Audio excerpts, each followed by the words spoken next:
নমস্কার বন্ধুরা, আজ আমরা বেরিয়ে পড়েছি আবার কয়েকজন বন্ধু মিলে শ্যামনগর মুলাজোর কালীবাড়ি দর্শনে।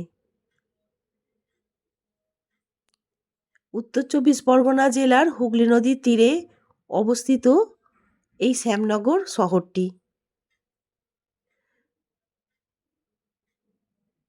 প্রথমে আমরা শ্রীরামপুরে লঞ্চঘাট পেরিয়ে ব্যারাকপুর থেকে অটো করে ব্যারাকপুর স্টেশন, আবার স্টেশন থেকে অটো করে শ্যামনগর মুলাজোর কালীবাড়ি।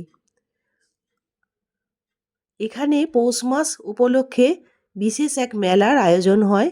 বহু পুরনো এই মেলা।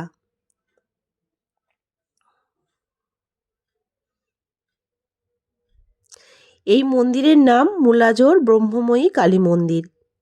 1809 সালে বৈশাখী পূর্ণিমার দিন এই মন্দির প্রতিষ্ঠা করেছিলেন হিন্দু কলেজের গভর্নর রবীন্দ্রনাথ ঠাকুরের প্রপিতামহ পাথরিয়া ঘাটার জমিদার শ্রী গোপীমোহন ঠাকুর। গোপীমোহন ঠাকুরের 6 পুত্র 1 কন্যা। সূর্যমোহন ঠাকুর, চন্দ্রকুমার ঠাকুর, নন্দকুমার ঠাকুর, কালীকুমার ঠাকুর, হরকুমার ঠাকুর, প্রসন্ন কুমার ঠাকুর, তার 6 ছেলে আর একমাত্র কন্যা ব্রহ্মময়ী। কথিত আছে এই ব্রহ্মময়ী বিয়ের দিন গঙ্গা স্নান করতে গিয়ে আর ফিরে আসেনি। গোপীমোহন ঠাকুর শোকে কাতর হয়ে পড়েন। তারপর তিনি স্বপ্নাদেশ পান যে তার মেয়ে যেন তাকে বলছে, তুমি মুলাজোরে যাও, এক পাথরের মধ্যে আমাকে তুমি খুঁজে পাবে।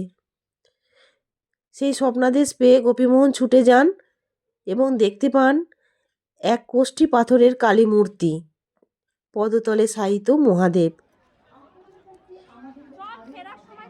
গোপীমোহন ঠাকুর পরে জানতে পারেন এই বিগ্রহ দক্ষিণ দিকে মুখ করেছিল, কিন্তু কোনো এক সময়ে রামপ্রসাদ গঙ্গা বক্ষ দিয়ে যাচ্ছিলেন এবং রামপ্রসাদের সুমধুর গানে আকর্ষিত হন মা এবং পশ্চিম দিকে ঘুরে যান। গোপীমোহন মন্দির স্থাপন করেন। মূর্তিটির তিনি কোনোরূপ পরিবর্তন করেননি। এখানে দ্বাদশ শিব মন্দির ও এক রাধাকৃষ্ণের মন্দির রয়েছে। মন্দির প্রাঙ্গণে এত শান্ত স্নিগ্ধ পরিবেশ আমি আর আগে কখনো দেখিনি। তবে মন্দিরের ভিতরে ক্যামেরা প্রবেশ নিষিদ্ধ। আমি বাইরে থেকে মন্দিরের সব কিছু আপনাদের দেখাচ্ছি। আপনারা যদি এখানে আসতে চান, পূজা সামগ্রী এখানেই বিক্রি হয়, কিনে আপনারা পূজা দিতে পারেন। আপনাদের যদি সম্পূর্ণ ভিডিওটা ভালো লেগে থাকে একটু জানাবেন। আপনারা ভালো থাকবেন, আনন্দে থাকবেন এবং সুস্থ থাকবেন। নমস্কার।